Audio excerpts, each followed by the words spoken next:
فی الکنز۔ محترم دوستو، بزرگ اور عزیزوں، اللہ پاک کا جو ضابطہ ہے وہ شکر گزاری پر نعمت میں اضافے کا اور ناشکری پر نعمت سے محروم کر دینے کا ہے۔ علماء نے لکھا ہے کہ باوجود کہ ہزاروں انبیاء بنی اسرائیل میں سے آئے ہیں، حضور پاک صلی اللہ علیہ وسلم کو بنی اسماعیل میں بھیجا گیا ہے کہ نبوت کو بنی اسرائیل سے کیوں چھینا گیا ہے؟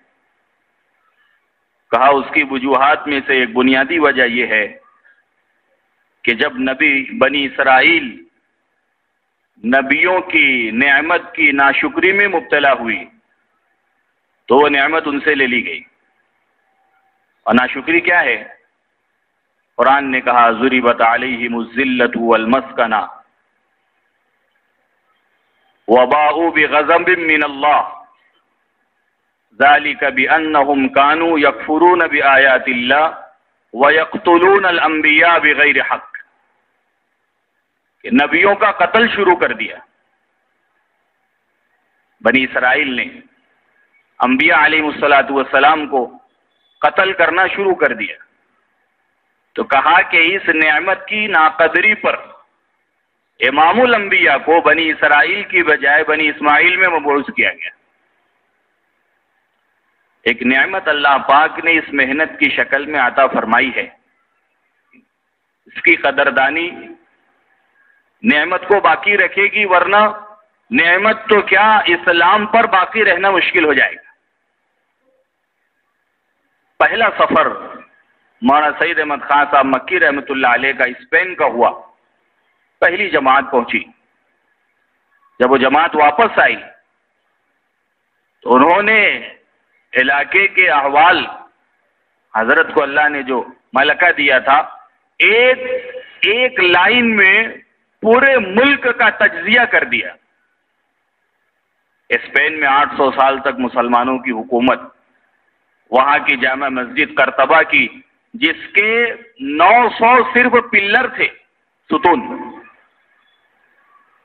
وہ ملک زوال پذیر کیسے ہوا؟ کہا 3 کام چھوڑ دیے گئے اور 3 کاموں میں مبتلا ہو گئے۔ جو کام کرنے کے چھوڑ دیے گئے، کہا سب سے پہلی محنت دعوت کی ہے، دوسرے تعلیم ہے، تیسرے ذکر ہے۔ یہ تینوں محنتیں اجتماعی اعتبار سے چھوٹ گئی اور 3 بگاڑ پیدا ہو گیا، معاملات کا، معاشرت کا اور زراعت کی لائن کا بگاڑ۔ اس نے جو ہے وہ، اسی لیے ڈاکٹر ذاکر حسین جب لندن کے لیے جا رہے تھے تو مولانا یوسف صاحب رحمۃ اللہ علیہ کے پاس آئے۔ فرمایا حضرت وہ تو ایسا علاقہ ہے جہاں سے عریانیت ساری دنیا میں سپلائی ہوتی ہے، تو میں کیسے وہاں اپنے دین پر باقی رہوں؟ تو کہا ڈاکٹر صاحب تم دعوت پر باقی رہو گے تو دین پر باقی رہو گے، اور دعوت کے بغیر رہو گے تو تم مدعو بن جاؤ گے۔ اس لیے کہ جو چیز حرکت میں نہیں ہے وہ کتنی ہی بڑی ہو، اس میں وہ طاقت نہیں ہے جو حرکت میں ہے۔ ایک عرب کے عالم ہے مصر کے، انہوں نے بڑی اچھی مثال دی، کہا بہت بڑا شیشہ ہے، آئینہ ہے اور بہت موٹا ہے، لیکن وہ ساکن ہے، رکا ہوا ہے اپنی جگہ پر، اور چھوٹا سا پتھر ہے وہ حرکت میں ہے۔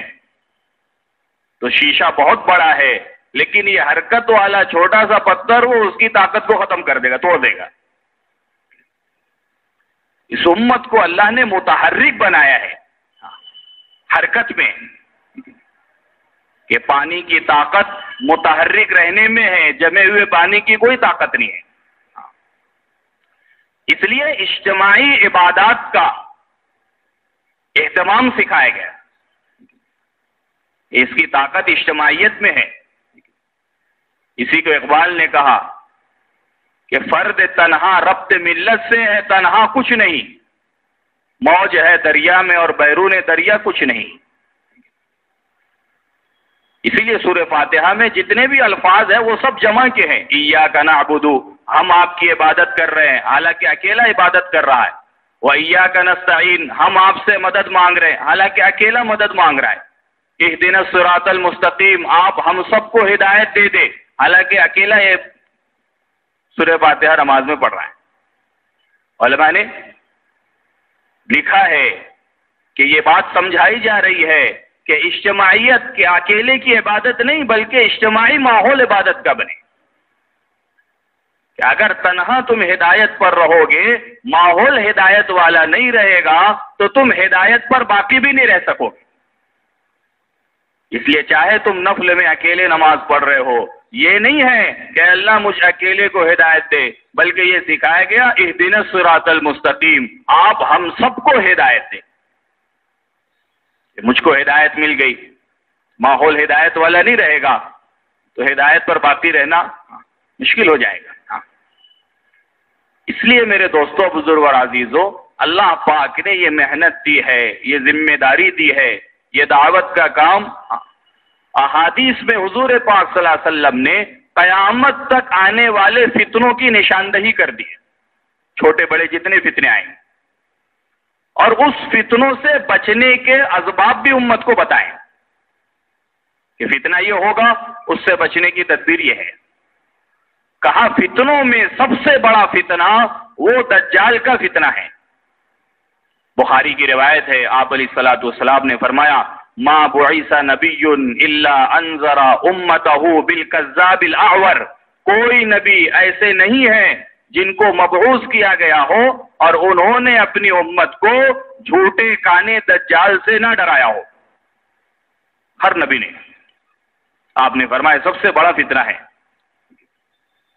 اور اس فتنے سے بچنے کا حل بھی بتایا کہ جو شخص سورہ کہف کے جمعہ کے دن پڑھنے کا اہتمام کرے، اگر آئندہ جمعہ سے پہلے پہلے دجال کا خروج بھی ہو جائے، اللہ پاک اس فتنے سے اس کو محفوظ رکھے۔ تو علماء نے کہا کہ وہ کیا مضامین ہے اور وہ کیا خصوصیت ہے سورہ کہف کی، اتنے بڑے فتنے سے بچاؤ کا ذریعہ بن جائے۔ مولانا عبید اللہ صاحب بلیاوی رحمۃ اللہ علیہ فرماتے ہیں میرا تجزیہ یہ ہے کہ سورہ کہف میں 3 مضامین ہیں بنیادی طور پر، 3 مضامین۔ ایک تو اصحاب کہف کا واقعہ ہے، اور اس کا خلاصہ یہ ہے کہ اپنے ایمان کی حفاظت کے لیے اگر تم کو غار میں جانا پڑے تو وہاں تک بھی جاؤ۔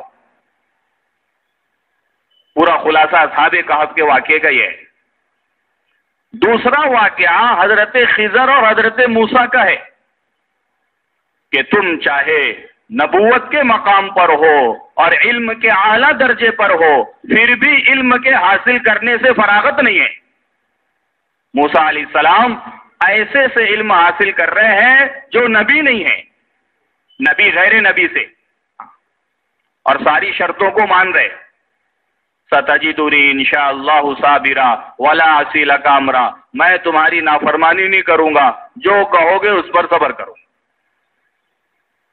دوسرا واقعہ یہ ہے، اور تیسرا واقعہ کہا ذوالقرنین کا ہے کہ ذوالقرنین نے اپنی جانی مالی صلاحیت کو کام میں لاتے ہوئے ساری دنیا میں اللہ کے دین کی نسبت پر پھرے ہے۔ مطلع الشمس، مغرب الشمس کے الفاظ سورہ کہف میں ہیں، مشرق سے مغرب۔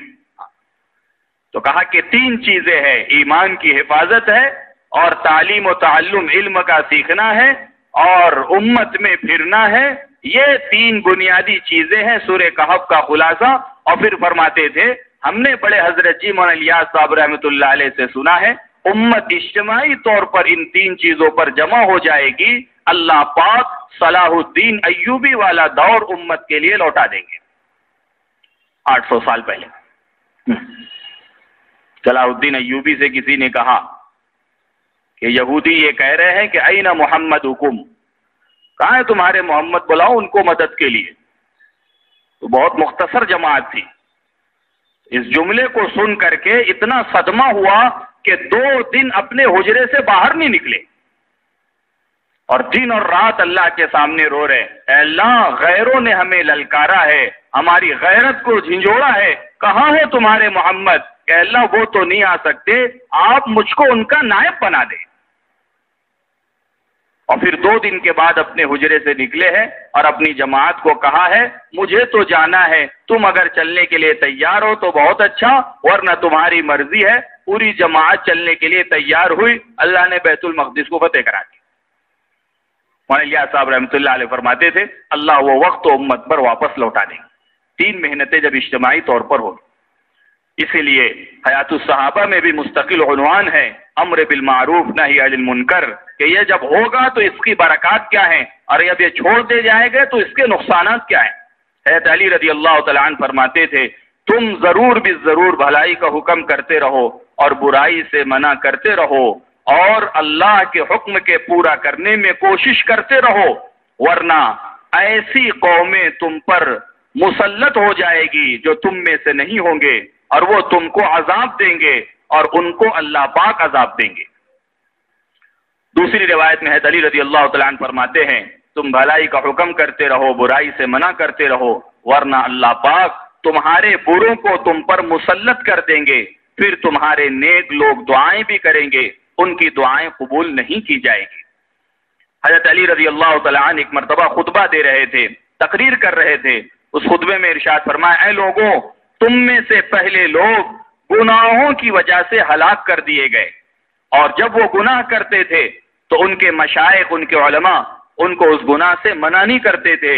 جب وہ گناہوں کی حد میں حد تجاوزی کرنے لگے اور ان کے علماء ان کو روک نہیں پائے تو پھر اللہ نے سب کو عمومی عذاب میں مبتلا کر دیا۔